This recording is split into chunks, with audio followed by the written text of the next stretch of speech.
അധ്യാപകൻ എന്ന് പറയുമ്പോൾ സർക്കാർ നിയമിച്ച ഉദ്യോഗസ്ഥൻ എന്നല്ല, മനുഷ്യൻ, ജനങ്ങൾക്ക് സന്ദേശങ്ങൾ കൈമാറുന്ന ഖലീഫയായ ഒരു മനുഷ്യൻ്റെ ഉത്തരവാദിത്വം ഈ ആർജിതമായ അറിവുകൾ, എവിടെ നിന്നാണ് ഈ ആർജിതമായ അറിവുകൾ അവന് കിട്ടുന്നത്?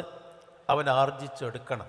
അതാണ് നമ്മൾ ചെറുപ്പകാലം മുതൽ പഠിച്ച് വളർന്ന് പരീക്ഷയ്ക്ക് എഴുതി അങ്ങനെ ഇൻ്റർവ്യൂവിന് വന്നു അങ്ങനെയൊക്കെ നമ്മൾ നേടിയെടുത്ത അറിവുകൾ കൈമാറുന്നവൻ. മഹാനായ അമീർ ഷുഅറ, കവികളുടെ നേതാവ് എന്ന് അറബ് ലോകത്തും അനറബ് ലോകത്തും അറിയപ്പെട്ട ഷൗക്കി പറയുന്നുണ്ട്, അദ്ദേഹം മധ്യനൂറ്റാണ്ടിൽ ജീവിച്ച ഒരാളാണ്.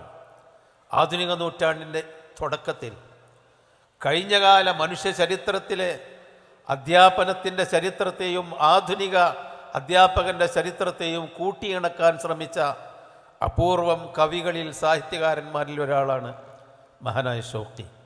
അദ്ദേഹം പ്രവാചകത്വം മുതൽ അധ്യാപനത്തിൻ്റെ ചരിത്രം തൻ്റെ പ്രസിദ്ധമായ അൽ മുഅല്ലിം ദ ടീച്ചർ എന്ന തൻ്റെ കവിതയിൽ പരാമർശിക്കുന്നുണ്ട്. ഖും ലിൽ മുഅല്ലിം വഫിഹി തബ്ജീല ഖാദൽ മുഅല്ലിമു അൻ യകൂന റസൂല എന്നുകൊണ്ടാണ് അദ്ദേഹം തൻ്റെ ഈ ദ ടീച്ചർ എന്ന ആശയം ജനങ്ങളുടെ മുമ്പിൽ വെക്കുന്നത്. നീ ആദരിച്ചു നിൽക്കുനി ഗുരുവിനു മുമ്പിൽ ദൈവദൂതനോളം മഹിതമാണവൻ എന്നാണ് അദ്ദേഹം തുടങ്ങുന്നത്. ദൈവദൂതൻ മനുഷ്യൻ്റെ ഉൽപ്പത്തി മുതൽ ഉണ്ടായ ലക്ഷക്കണക്കിന് ദൈവദൂതന്മാരോളം ഉയർന്നവനും മഹാനും വന്യനുമാണ് നിന്റെ അധ്യാപകൻ.